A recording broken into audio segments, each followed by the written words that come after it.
Welcome, everyone. Today on the show, we have two individuals who were nominated to the Internal Audit Beacon Awards.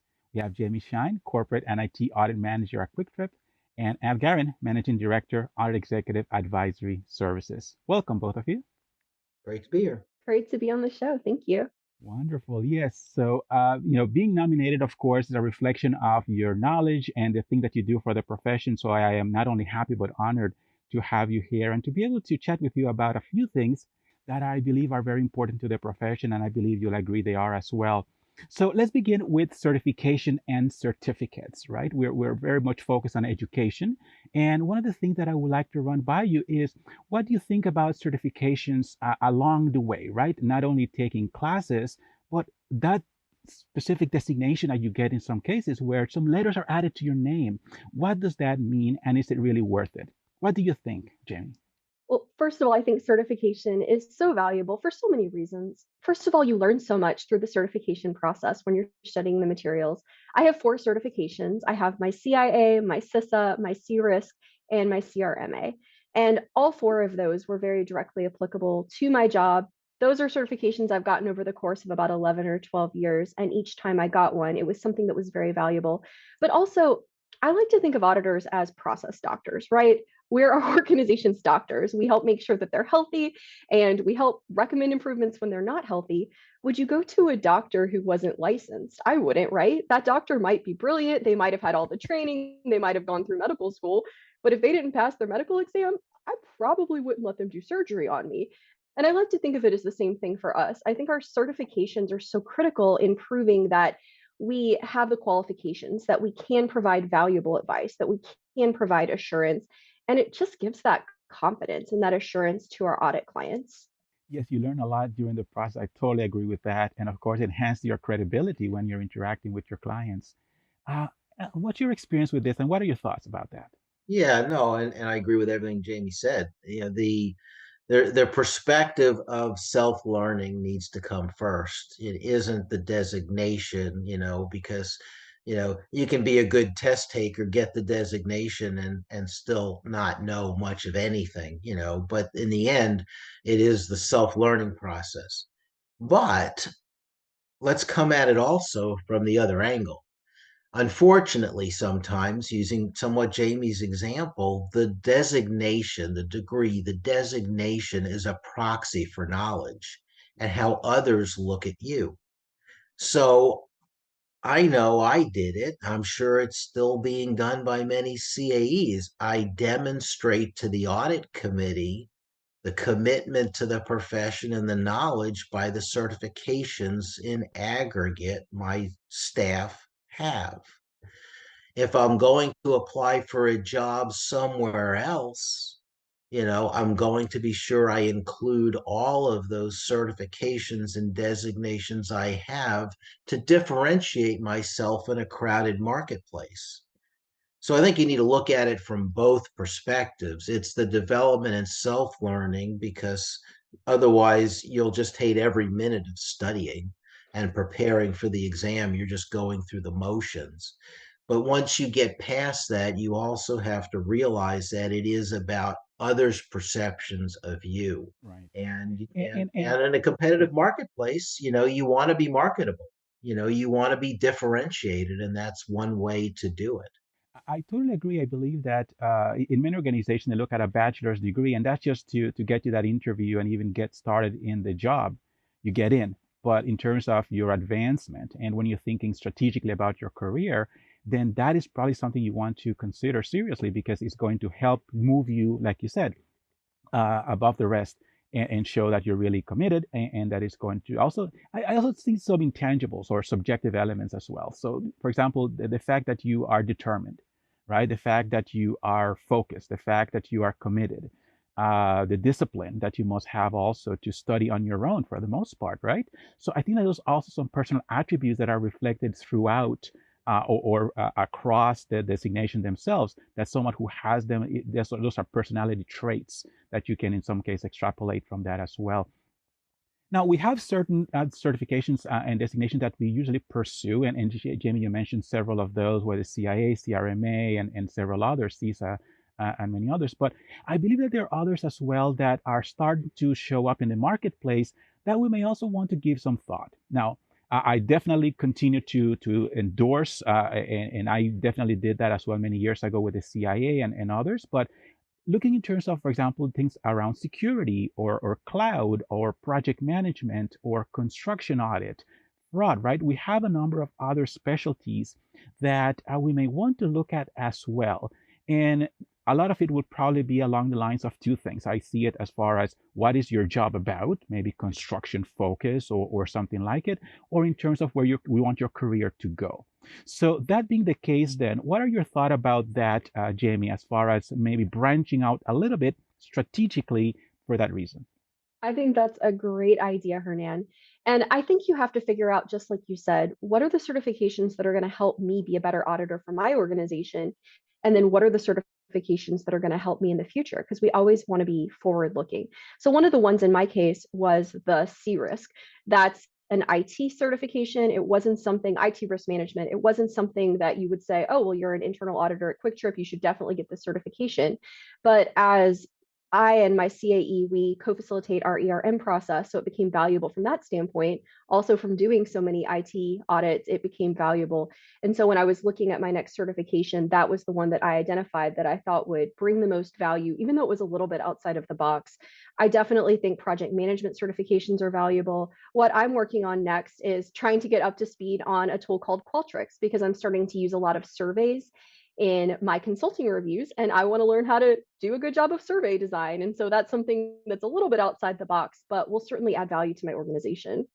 Excellent. Those are great things to consider for sure. I like your experience as well as you're thinking in terms of, well, you're more operational today, but you're thinking perhaps in the future, I want to also develop that lateral skill set around IT or something like it. So that becomes an encouragement as well to not only think strategically, but also to think about what is going to enhance your knowledge and your credentials in that respect. Now let's switch a little bit and think in terms of our communication, right? So yes, you have acquired all this knowledge, you are great in terms of interacting with your clients, and now we need to communicate results. And then we have this thing called the audit report. So even though the standards don't say you have to write a report, but the standard within the industry, using the word standard differently now, the prevailing practice is we write this report. And as luck will have it, we've built a history, which we're moving away from, but the history has been the longer the better. How about 50 pages? Well, 50 because 60 is just, come on, right? But Al, what do you think about those reports? What can we do to make those communications better? Yeah, I did an article, maybe a couple of years ago called for shock value, the death of the internal audit report. And I mean, I concluded in the end, it's sort of like the king is dead, long live the king. In the end, it's not really going to go away for most of us. But there was, the shock value to make the point. A couple of things I'd say, people have heard me say some of these things before, but we tend to fall into the trap of writing audit reports because of what we want to say, not what people actually need to hear. We do it from ourselves out. It becomes the proof, the tangible proof about what we did, and why we did it and how we did it and you know and the way I tell people is, what do people really need to know, not what do we want to tell them. And then secondly, Mhm. if someone can't at least do a good job scanning the highlights of the audit report on a mobile device, then we've already lost our audience. The days are long gone when the audit report is going to show up in some inbox in some executive's office, so that when they're working through their physical paper inbox, they're going to say, oh, I'm so excited the audit report's here, let me stop everything else and read this. No, the reality is they're Mhm. flitting from one meeting to the other. And oh, if something came from Jami, it's got to be important. We've set the stage. So I will take a quick look at it and say, I need to read this in more thoroughly later, as opposed to, Internal audit. Okay, so what do we got to talk about today? We've got to change the dynamic, and because we want, the audit reports are useless if they're not read. Those are such important points, and definitely want to go back and dig a little bit further into some of these. But first, let's take a break. Tired of trying to schedule your team's time around in-person learning? Isn't it a bummer to spend thousands of dollars on travel for professional development? What if we said you can save money and time and still provide your team with the best training possible? The answer to your woes is live online training from ACI Learning. With live online training, we provide our top in-person courses in private, online, instructor-led formats. You get to provide professional development in a manner that fits today's expectations. Entertaining, convenient, and effective. Our exam-aligned courses inspire the full potential of your team. Visit virtual instructor-led training at ACI Learning for more info. We were just talking about audit reports, and Elle, you mentioned something very interesting, and that has to do with people reading so much of what they receive via their phones. And that, of course, is going to invite us to make it shorter and get to the point. So, from that perspective, then, I'm very curious about that idea of what might that look like then, because we already agree that long reports are not the way to go. But I will imagine that the content itself and where we place the key takeaways need to be packaged differently. So what are some of your thoughts related to that particular aspect of it in terms of how you make it so impactful that if they're scanning through their phone emails, they'll see this and say, okay, what is this about? And walk away with what they need to know. Yeah, I think the proverbial one-page audit report. We may not issue an audit report in one page, but can the salient points, the proverbial executive summary, can the salient points come across in one page? And it entices someone because we've done such a good job to want to come back to read the rest later. Can I digest the key issues and if it can fit on one page, then it can be read on a mobile device. And I think that that is an important thing for us to consider because as we usually look at how technology influences what we do for work, and we can talk about data analytics and we can talk about paperless reviews and all of these other things. So when we're talking about the report itself, I think we also need to look at technology and think in terms of how are they consuming it and how can we basically use it to our advantage. So, Jamie, what are your thoughts about the audit report and how we can go about making it more readable and more to the point and actionable too? Well, first of all, I agree 1000% with Hal, everything that Hal shared, especially the part about making sure that we're writing for our audience and what they need to know instead of writing what we want them to know or what we feel like talking about because we want credit for it or whatever reasons. Mhm. So, very much agree with that. I will say, I go to a lot of conferences where I hear people say, your audit report, thou shalt not write more than 3 pages. And I kind of hate that too. I think that we need to write the amount that is relevant for our readers. Something that we've played around with a lot at Quick Trip is issuing multiple reports. So issuing reports for different audiences. If I'm issuing just one audit report for all of my different audiences, well, some people are going to get way more information than they need, and some people are going to get not nearly enough information. So we'll usually have a report that we issue just to our direct audit client, and that has all of the details in it. And then we have our management report that goes to senior management and the audit committee. It's at a bigger picture level. Now, when we do consulting reviews, it's also very different. We'll issue a one-pager report that goes just to the audit committee that is this is kind of what we did. Here's the big picture takeaways. And then we have detailed reports. So we try to make sure that we're being very thoughtful and that we're giving them the information they need. What we want to be careful about, though, I've heard auditors say that they're getting away from audit reports even, and they're just issuing test results. I personally don't love that. I kind of hate it, honestly. I want to make sure that I'm not just pointing out the test results or issuing a list of recommendations, because then the audit committee or the client or management sees that and says, well, this is all bad. The sky is falling.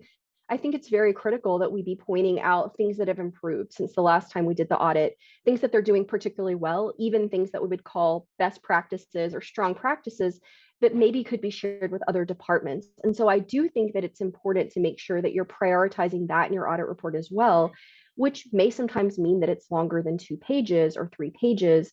but it's critical to have in there. Another thing that I think is important is the way that we sequence the information. Just like Hal said, we need that one-page executive summary, and that should be the first page of our audit report. So at least if they get the big takeaways, it's at the front. And then if there is anything that's less critical, we're putting it at the end. So if they don't get to it, it's not the end of the world. Yeah, a key thing I I like want to also. just jump in and share with that too, that was running through my mind is it depends on what your organization's culture is, Mhm. right? You want to be in step with the culture and the way the culture digests information. If it's, give me the headlines, when the fingers are snapping, when move, then issuing a 40-page audit report is just like you're out of step with the culture. If Yes. the culture is deliberative, it's highly regulated, and there are expectations about detail, well, it's not believable if there's no detail. Then you do on a one-page Reader's Digest version with just maybe out of step with the culture too. So, just because we want to do something, it's begin with the end in mind. What do our readers need? And being in step with the culture is another key point. So sorry to jump in, but I felt that was important. It is, and just to build on that a little bit, there are some, you mentioned regulated industries. You also have in the public sector sometimes where the reports are also available on a website for the entire community to read. So you need to provide enough background for everyone to understand everything that transpired. So yes, absolutely, very important point there too. So as we're thinking about communicating, part of that, and if we're going to also be somewhat minimalistic, if that is a general direction we need to go and want to go based on our culture and needs, then we also need to think in terms of how we are perceived by our clients. And I will imagine that part of that also has to do with how we build that character or that image within the organization. So how can we become more authentic and be more trusting and trustworthy within the organization? El, what are your thoughts about that and how we can go about nurturing that image? Yeah, I talk about recently, I've talked about being more vulnerable, and I don't know that that's in the, if you're a reader, it's not necessarily in the Brene Brown type of view of vulnerability, but we tend to, if I hark back to one of the other things we talked about, industry knowledge, we tend to want to not demonstrate to others what we don't know. We want to be acting like we're all knowing, and at the same time, we want to be this trusted advisor. And if people know you're snowing them, they know you really don't know what you're talking about, then how are you going to get to a level of being trusted? And if you're not trusted, you're not going to be a trusted advisor. So, know what you know, be authentic. Hernan, I really, tell me more about that. It's not something I'm really familiar with. The person's going to say, "Oh, well, sure, Hal. Let me share with you more," because you go back to where we started. You've developed a good relationship, and you Mhm. want that to be a trusting relationship. And so being vulnerable, you don't have to know everything. You have to know what you know and know what you don't know, Mhm. and being authentic. And I think that will get you much further with your relationships and with your career than trying to fake your way through it all the time. And I wish I'd listened to my own advice a number of years ago. Well, to your point, Al, one of the things that I learned early in my career as well, I relate to this, was, if you don't know, say so and go find out and give and return within a reasonable amount of time. So that's another important practice you can also embrace, and that's okay. That your honesty will be recognized by those who you interact with.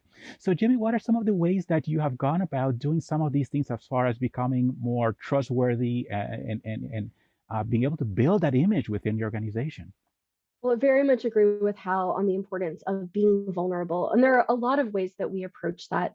One of them, one that I started doing a couple years ago, is at my audit closing meeting, I've given them a whole bunch of feedback. And so then I give them the opportunity to give me feedback, not just in surveys, of course, but face to face and I say, hey, what could I have done better? Is there anything that I did that was painful for you guys or that was disruptive? How could I do a better job next time? We have that candid feedback. And I noticed since I've started doing that, relationships have improved and people have trusted me more. Another thing that I think is really important is just like Hal said, admitting when we don't know something, but also admitting when we're wrong. I think that can be really hard for people to do. We tend to dig our heels in. And I think the most powerful thing that I can do as an auditor is to say, I looked this up. You're right. I had bad information or I missed this. I'm so sorry. And there are times that I apologize and I just say, you know what? I missed this. I'm sorry. I messed up. It won't happen again. And then I make sure I'm taking active steps to fix it. The first time I had to do that, I was devastated. I was like, they're going to lose all trust in me because I had to admit that I made a mistake. The client's going to hate me now. And I apologized, talked about what I was going to do to fix it. And my client, it actually grew our relationship and they wanted to work with me more. They respected me more because I'd had that vulnerability, because I came to them. Mhm. This is a great example of how you can go about and turning what on the surface looked like a negative situation into a positive by, again, being genuine and letting them know that you're human, but you're going to, and you take ownership, but you're going to take corrective action as well. Thank you both. It's really enjoyable talking with you. So thank you very much, Jami. Thank you, Al. I definitely feel that this is very productive and our listeners are going to benefit so much from your insights and from your examples. Thank you.